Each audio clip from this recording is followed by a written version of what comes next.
Quelque part, au sud de l'Ukraine, un plan était en train d'être élaboré. L'Ukraine devait affaiblir les offensives russes, à la fois venant de la région et à l'intérieur de celle-ci. Le contrôle de Mariupol par la Russie et ses frappes constantes à Kherson avaient permis au président Poutine de continuer à exercer une pression dans la région de Donetsk. L'Ukraine devait agir, et le 8 juin, elle l'a fait. Un Mikoyan Gourevitch, 29 Ukrainiens, a accompli quelque chose d'incroyable en détruisant 2 cibles russes clés en une seule frappe. Pire pour Poutine, le chasseur de l'air soviétique l'a fait avec une arme occidentale qu'il n'était pas censé pouvoir utiliser. Dimanche, The Military Show a rapporté que l'Ukraine avait mené une frappe de précision contre la Russie quelque part dans le sud de l'Ukraine. Les détails sont rares. Le lieu exact de la frappe reste incertain, mais il semble qu'elle se soit produite dans ou autour de Kherson. Mais ce qui est connu, c'est que l'unité d'aviation tactique de l'Ukraine a mené la frappe en utilisant un Mikoyan Gourevitch, 29, qui a largué une puissante bombe armement air-sol modulaire Hammer de fabrication française sur un bâtiment abritant l'infanterie russe. Ce bâtiment a explosé, détruisant un dépôt de munitions, et selon les rapports, un nombre inconnu de soldats russes était à l'intérieur. Des images de la frappe sont apparues sur la chaîne Telegram Soniachnik peu de temps après l'événement. Les 30 secondes de la vidéo commencent par montrer ce qui semble être une maison dans ce qui pourrait être pratiquement n'importe quel quartier résidentiel en Ukraine. La vidéo semble avoir été filmée par un drone de reconnaissance, qui survole plusieurs maisons dans des bâtiments similaires. La chanson Shepherd of Fire d'Avenged Sevenfold joue en fond sonore tandis que le drone se centre sur une maison au milieu de l'image. Le rythme de la musique chute, et dès qu'il repart, l'un des bâtiments explose, projetant des nuages de fumée et de poussière dans l'air. Le quartier général d'infanterie, dernière victime de l'Ukraine, qui abat le marteau armement air-sol modulaire sur son adversaire russe. Quelques secondes s'écoulent, pendant lesquelles la fumée s'échappant du quartier général détruit, envahit une grande partie de l'écran. Puis cela se produit. Une seconde explosion projette des étincelles dans les airs, juste à droite de la cible initiale de l'Ukraine. Il n'y a pas eu de bombes supplémentaires ni de frappes de suivi menées par l'Ukraine. Les étincelles qui s'élèvent dans les airs indiquent probablement la détonation de munitions stockées, enflammées par la frappe initiale du marteau. Cela a potentiellement provoqué la destruction de centaines de milliers de dollars de munitions russes. Le drone continue de filmer pendant environ 20 secondes après la frappe, montrant à quel point le panache de fumée généré a pris de l'ampleur. Puis la vidéo est coupée, et l'angle change. Le drone ukrainien, en vol au-dessus de la zone d'impact, révèle l'ampleur des dégâts. Là où se dressait un bâtiment d'infanterie russe, ne subsistent que des débris et gravats épars. Un autre objectif russe a été détruit par l'aviation ukrainienne. Comment l'Ukraine a-t-elle accompli cet exploit ? Les détails essentiels sont clairs. Un Mikoyan Gourevitch, 29 Ukrainiens, a largué une bombe guidée de précision armement air-sol modulaire Hammer, fabriquée en France pour porter un coup puissant qui a laissé la Russie sous le choc. Cependant, rien de cela n'était prévu. L'idée de larguer des Hammers depuis des Mikoyan Gourevitch 29 n'avait probablement même pas été envisagée avant la guerre en Ukraine. Le Mikoyan Gourevitch 29 a été développé par l'Union soviétique dans les années 1970, selon Army Recognition. Bien qu'il soit capable de transporter des bombes aériennes totalisant jusqu'à 9700 livres sur plusieurs points d'emport, le Hammer n'aurait jamais été envisagé comme l'une de ces bombes. Lorsque le Mikoyan Gourevitch 29 est entré en production, ce n'était pas possible.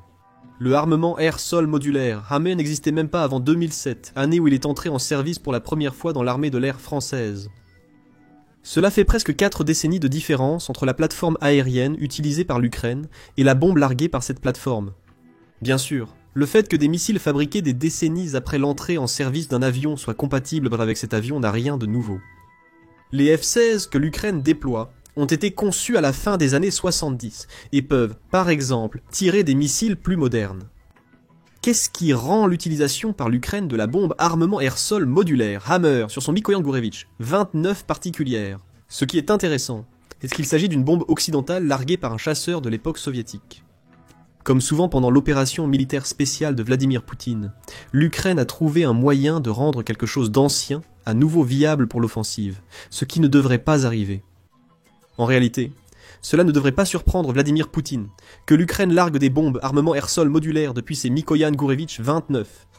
The Warzone, ou TWC, a publié un rapport récent, indiquant qu'à partir de janvier 2025, La France prévoyait d'envoyer des centaines de bombes, armements air-sol modulaires à l'Ukraine pour servir d'arme principale de précision à distance du pays. Jusqu'à 50 seraient livrés à l'Ukraine chaque mois. Le compte X Open Source Intelligence Technique a rapporté que les bombes armements air-sol modulaires étaient déjà installées sur des Mikoyan Gourevitch. 29 dévoilant une photo montrant les bombes fixées aux ailes d'un Mikoyan Gourevitch. 29. Les bombes essentielles étaient placées sur le pylône intérieur, situé sous l'aile gauche du Mikoyan Gourevitch, 29, et semblait être la variante de 551 livres. TWC a également rapporté que ces pylônes semblaient être les mêmes versions allongées que l'Ukraine utilise pour assurer une interface physique avec le Mikoyan Gourevitch, 29.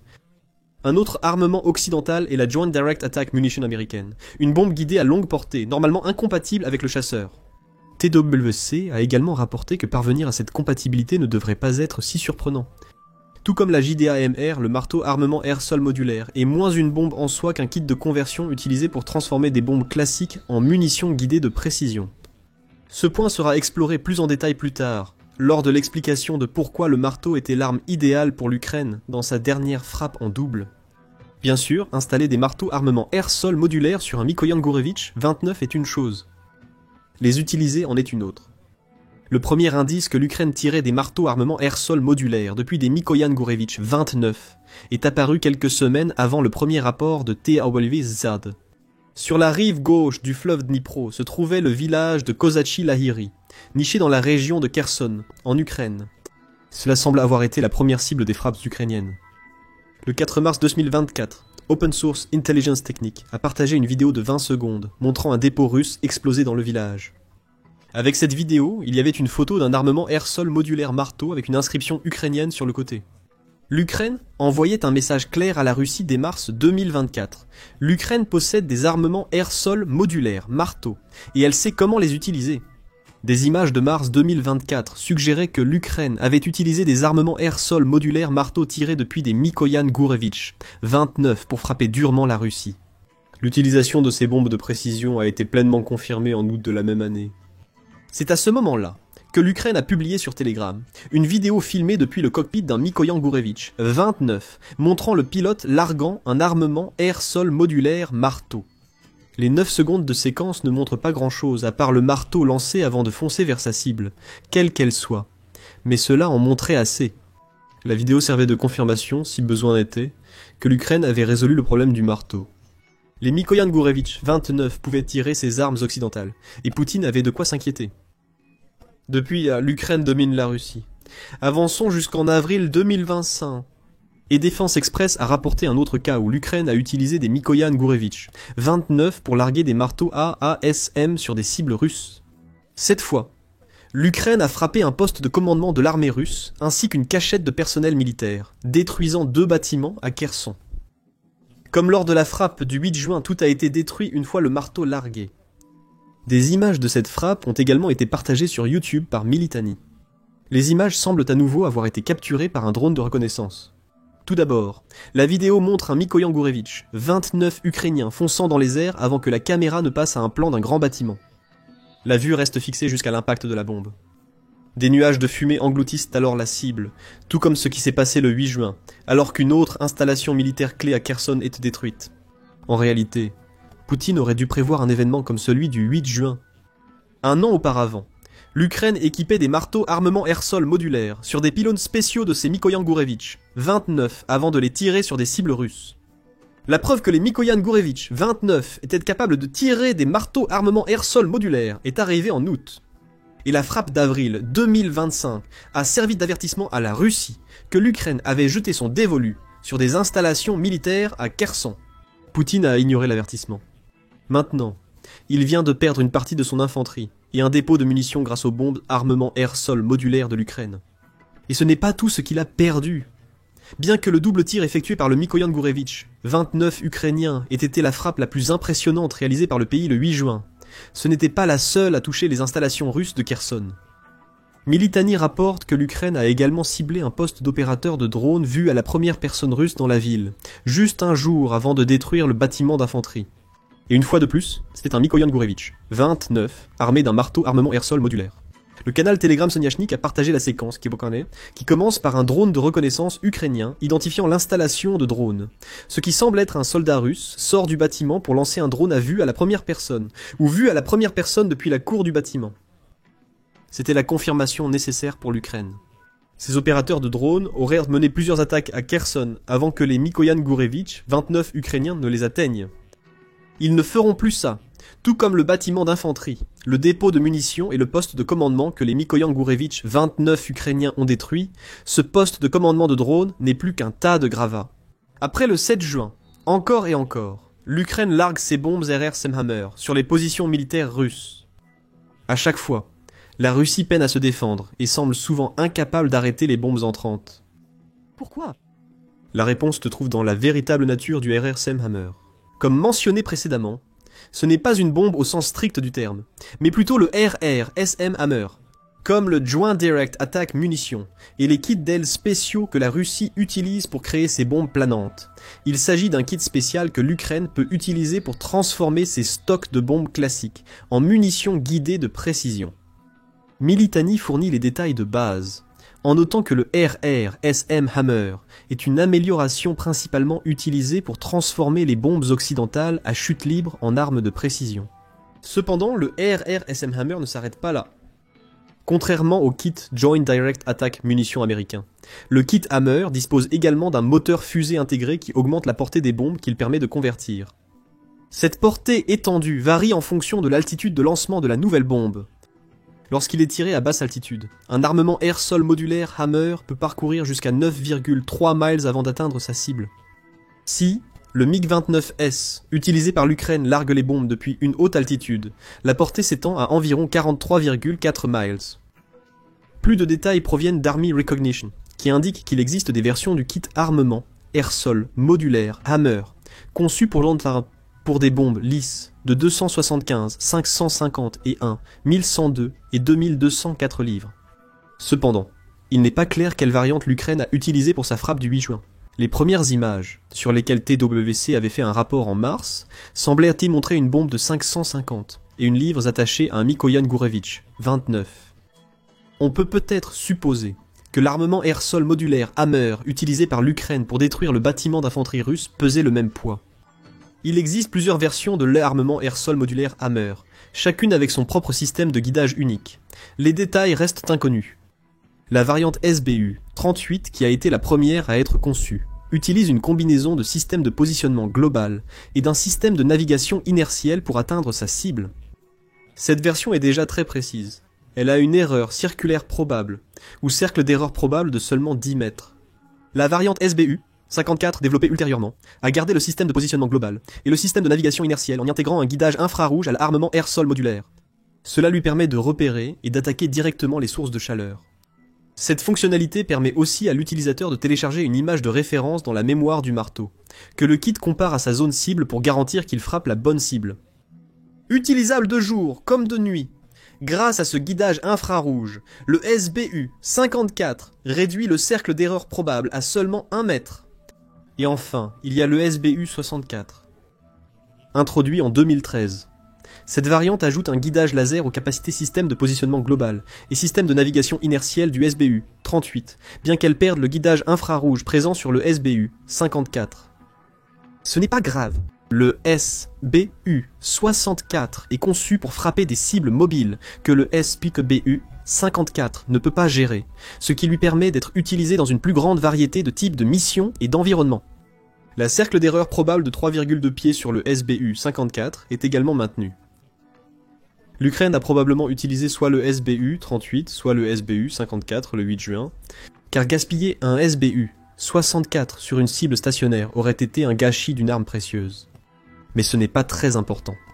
Poutine sera furieux, car l'Ukraine a détruit 2 installations militaires cruciales et un poste de commandement de drones en seulement 2 jours, et les choses vont bientôt s'aggraver pour la Russie. Militani dit cela. Les tests sur la version plus lourde du marteau armement air-sol modulaire, qui peut être attaché à des bombes de 2000 kg, devaient être terminés d'ici la fin de 2024. Il n'est pas encore confirmé que la France ait atteint cet objectif. Mais même si ce n'est pas le cas, il y a de fortes chances que beaucoup de ces kits de marteaux plus lourds se retrouvent en Ukraine lorsqu'ils seront prêts. Après tout, Comme le rapporte United 24 Media, le fabricant du marteau armement air-sol modulaire Safran a produit 830 kits armement air-sol modulaire rien qu'en 2024. C'était 4 fois plus que le nombre fabriqué en 2022. Et depuis cette année-là, l'entreprise a également investi environ 28 millions de dollars pour augmenter la production du système armement air-sol modulaire. La France cherche clairement à s'assurer qu'elle continue de fabriquer des armements air-sol modulaires Hammer pour que l'Ukraine puisse les utiliser jusqu'en 2025 et au-delà. Et si le 8 juin prouve quelque chose, c'est que l'Ukraine sait exactement quoi faire une fois qu'elle a ses kits entre les mains. Cela nous amène à ce que cela signifie pour la Russie. La réalité, c'est que détruire un avant-poste d'infanterie et un dépôt de munitions ne va pas empêcher la Russie de lancer des attaques sur Kherson.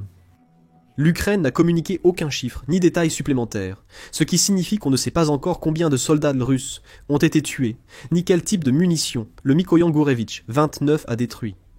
Cependant, cela ne change rien au fait que le marteau armement air-sol modulaire de l'Ukraine vient de tuer des soldats russes, à un moment où l'armée russe est absolument en train de saigner en termes de main-d'œuvre. Le 3 juin, le Centre d'études stratégiques et internationales, ou Centre d'études stratégiques et internationales, a rapporté que la Russie était sur le point d'atteindre 1 million de pertes lors de l'invasion de Poutine. Elle atteindra ce sinistre cap à un moment donné durant l'été 2025. Surtout que la Russie prévoit de lancer une nouvelle offensive en Ukraine. Si l'on en croit le ministère des Finances ukrainien, les pertes russes pourraient dépasser le million en quelques jours. Au 9 juin, la Russie aurait perdu 997 120 personnes, tuées, blessées ou capturées, selon le ministère. Si ces chiffres sont exacts, il ne faudrait pas plus de 3 jours avant que le cap du million ne soit franchi. Selon RBC Ukraine, la Russie a perdu 1120 soldats entre le 7 et le 8 juin. Avec ce genre de taux de perte quotidienne qui semble être la norme, la Russie perdra un peu plus de 3300 soldats au cours des 3 prochains jours. Le cap du million sera franchi et avec cela viendra une victoire psychologique massive pour l'Ukraine. L'Ukraine peut utiliser le fait que la Russie dépasse le cap du million pour prouver que son approche de la défense fonctionne. Pour Poutine, la perte d'1 million de soldats est peut-être insignifiante.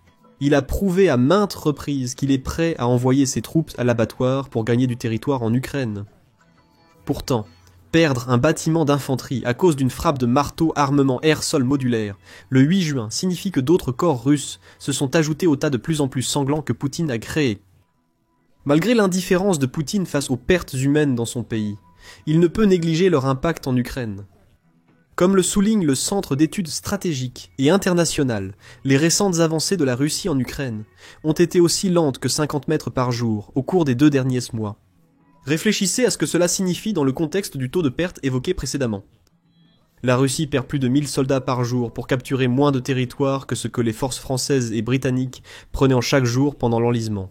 C'était l'offensive de la Somme pendant la Première Guerre mondiale.